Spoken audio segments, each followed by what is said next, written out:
Hello students, आज हम letter coding करेंगे। लेटर कोडिंग में एक वर्ड दिया गया होता है और साथ में उसका कोड वर्ड दिया होता है। जो कोड वर्ड में ट्रिक्स यूज़ करी गई हैं उसको लेके हमने दिए गए वर्ड का एक कोड वर्ड ढूंढना होता है, बनाना होता है। लेटर कोडिंग शुरुआत करने से पहले आज मैं आपके लिए एक नई शुरुआत कर रही हूँ। कोट ऑफ द डे करना हमने, तो ताकि आपका मोटिवेशन लेवल बरकरार रहे, इसलिए आपको मोटिवेट करते रहने के लिए ये है। मोटिवेशन से ही हमें आगे पढ़ाई की प्रेरणा मिलती है और ताकि हम अपने अभ्यास को कंटिन्यू रखें तो ये ज़रूरी भी हो जाता है। तो आज का कोट है, अभ्यास करते रहना ही सफलता का एकमात्र सूत्र है। इट मीन्स अगर हमने अपने आप को सफल बनाना है किसी भी फील्ड में, चाहे आप जैसे स्टूडेंट हो तो पढ़ाई के फील्ड में ही लगा लो, तो हमें अभ्यास करते रहना ही होगा, प्रैक्टिस करते रहना ही होगा। तो हम आगे चलते हैं। क्वेश्चन है, if TAP is coded as SZO then freeze is coded as. अगर TAP को SZO के रूप में लिखा जाता है तो फ्रीज को हम कैसे लिखेंगे? तो इसके लिए सबसे पहले हम TAP लिख लेते हैं। क्या लिख लेते हैं? इस वर्ड को लिख लेते हैं TAP और इसको लिखा हुआ है SZO। T की जगह पे S रिप्लेस किया हुआ है, A की जगह पे Z और P की जगह पे O। तो इसी को यूज़ करते हुए हमने फ्रीज की जगह पे क्या आएगा वो चीज़ बतानी। FREEZE freeze. तो अगर हम अल्फ़ाबेट्स में देखते हैं तो S और T कहाँ आते हैं? T S के बाद आता है और पूरा अल्फ़ाबेट पढ़ने के बाद Z पे जाके ख़त्म होता है। Z से फिर शुरुआत करें तो A आता है, यानी Z के बाद A आता है, फिर O के बाद P आता है। मीन्स इनके जो पहले वाले लेटर्स हैं वो लिखे हुए यहाँ पे, इनके जो बिल्कुल पहले वाले हैं वो लिखे हुए हैं। इसी तरह हम यही यूज़ करेंगे। F से पहले है E, R से पहले है Q और E से पहले है D, E से पहले D, Z से पहले है Y, E से पहले फिर D। इट मीन्स हमारा जो कोड है वो आएगा EQDDYD, EQDDYD। अब इसके लिए हम आंसर देख लेते हैं। उससे पहले ऑप्शंस देते हैं। क्या यहाँ पे आपको EQDDYD दिखाई दे रहा है? बिल्कुल EQYDD, तो ये T ऑप्शन में है। किस में है? D ऑप्शन में। तो D is the right answer. Next question हमारा रहेगा,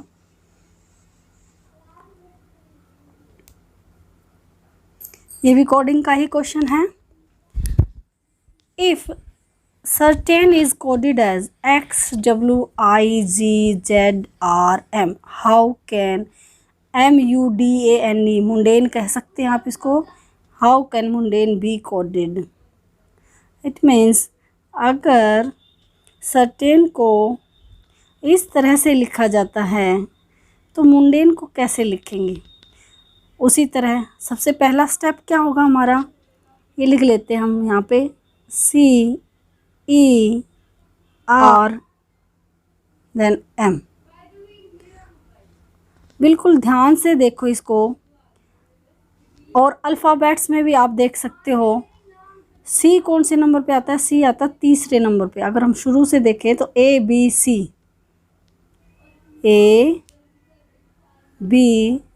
C कौन से पे है? थर्ड नंबर पे। और पीछे से अगर देखें ZYX, X पीछे से तीसरे नंबर पे।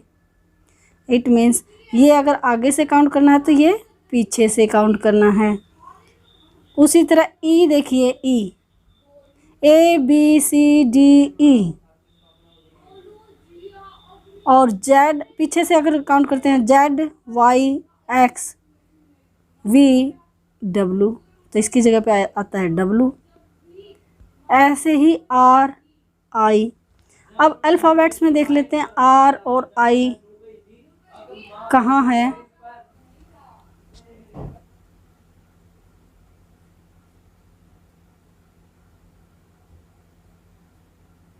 आर की पोजीशन है 18वीं, तो टी की पोजीशन है उसी तरह 20 की, और ये 26 पोजीशन है इसकी। इसकी पोजीशन है 9वीं आगे पीछे से, इसकी पोजीशन है 14वीं। इस तरह लिख लेते हैं और फिर देखते हैं कि आगे से गिनने पर सी तीसरे नंबर, पीछे से एक्स तीसरे नंबर पर, आगे से गिनने पर ई 5वें नंबर, पीछे गिनने से डब्ल्यू 5वें नंबर पर, आर आगे से गिनने पर 18वें नंबर, पीछे गिनने पर आई 18वें नंबर पर, टी इसी तरह 20वें नंबर पर, तो पीछे से गिनेंगे तो जी 20वें नंबर पर। इस तरह से हमें अंदाज़ा हो जाएगा कि इसकी जगह पे क्या कोडिंग आएगी। तो हम बिल्कुल इसी तरह पोजीशन याद करेंगे। नहीं याद होती है तो एक बार लिख लेंगे रफ पेज पे। जैसे पेपर होता है उसके लिए रफ पेज तो मिलता ही है, उसमें हमें पता है रीजनिंग आनी ही आनी है, तो हम पहले से ही जब हमें टाइम रहता है 5 मिनट का उसमें लिख लेंगे, और याद हो जाती है तो और भी अच्छी बात है, इससे हेल्प हो जाएगी। प्रैक्टिस करोगे याद भी हो जाएगी। तो इसी तरह हम मुंडेन लिखेंगे। क्या लिखेंगे? Mundane MUND। एम की पोजीशन है 13वीं, उधर से 13वीं किसकी है? एन की। उसी तरह यू की पोजीशन कौन सी है? 21वीं, उधर से 21वीं किसकी है? एफ की। और पीछे गिरने पर एन 13वीं पोजीशन किसकी आएगी? एन की। तो एम की जगह पे क्या आ जाता है? एन। यू की पोजीशन कौन सी है? 21, और पीछे से गिनने पर 21वें नंबर पे कौन आएगा? एफ। तो यहाँ पे यू की जगह पे आ जाएगा एफ, एम की जगह पे एन, यू की जगह पे एफ। एन की पोजीशन है हमारी 14वीं, और पीछे से गिनने पर एम की पोजीशन भी 14th है। डी की पोजीशन है 4th, और पीछे से गिनने पर डी की पोजीशन यानी 4th पोजीशन है डब्ल्यू की। ए पहले नंबर पर आता है, पीछे से जेड पहले नंबर पर आता है। वही फिर से एन जो है 14th नंबर पे है, 14 नंबर पर पीछे से एम आता है। इस तरह से हम सब का लिख लें। ए 5वें नंबर पर है, पीछे से पता है आपको 5वें नंबर पर वी आता है, तो ये आगे हमारा कोड NFMW। NFMW। अब हम इसके ऑप्शंस देख लेते हैं। क्या ऑप्शंस में यही कोड हमें मिलता है? यही कोड मिलता है तो हमारा आंसर बिल्कुल वही होगा।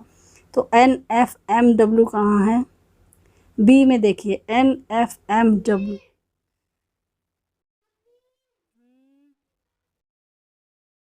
NFMW, तो सी ऑप्शन जाता है ZMV। NFMW ZMV, कौन सा ऑप्शन जाता है हमारा? C is the right answer. C is the right answer. Next बिल्कुल इसी तरह हम देखते हैं। If woman is coded to 1 2 3 4 5, then servant coded as this 6 7 8 9 4 5 0, how will voters be coded? इसमें अल्फ़ाबेट को नंबर्स में कोड किया गया है। और नंबर में कोड किस तरह से किया गया है? तो सबसे पहले हम इसको उसी तरीके से लिख लेते हैं। तो कैसे? वुमेन लिखिए पहले WOMAN। W इसको 1 लिखा है, इसको 2 लिखा है, इसको 3, इसको 4, इसको 5। क्लियर? अब सर्वेंट को लिख लेते हैं SER में और वुमेन में। जो अल्फ़ाबेट कॉमन है उनकी तरफ ध्यान दो। N कॉमन है, N को 5 से यहाँ रिप्लेस किया गया है। अब सर्वेंट में देखिए N को 5 से, इट मीन्स नंबर फिक्स है। अल्फ़ाबेट के लिए नंबर n के लिए जैसे कोड क्या है 5 है। दूसरा जो है ए यहाँ पे 4th नंबर पे है, तो इसके लिए कोड है 4। क्या है 4। अब इसमें सर्वेंट में देख लेते हैं, VANT, यहाँ ए है, यहाँ ए की जगह क्या है ए है, तो ए की जगह पे क्या दिखाया गया है 4। तो इट मीन्स दो अल्फ़ाबेट का कोड मिल गया हमें। एन का है 5 और ए का है 4। क्या और भी चीज़ कॉमन है इसमें? कॉमन SERVANT कॉमन नहीं है, लेकिन हम याद कर लेंगे। जैसे वोटर्स में V है, तो यहाँ V के लिए कौन सा कोड आया? वोटर्स। V के लिए कोड आया है यहाँ पे 9। O के लिए कोड आया है 2 और E के लिए कोड आया है 7। बचा R के लिए कोड आया है 8 और S के लिए कोड आया है 6। S के लिए क्या आया है 6। तो हमारा कोड हो जाता है सर्वेंट के लिए। V के लिए कोड यहाँ से देखेंगे हम, ये 9 लिख देंगे V की जगह पे। O के लिए कोड देखेंगे 2, O की जगह पे 2 आ जाएगा। फिर T के लिए कोड देखेंगे यहाँ से 0, ये 0 आ जाता है। E के लिए कोड है यहाँ पे 7, तो 7 लिख देंगे।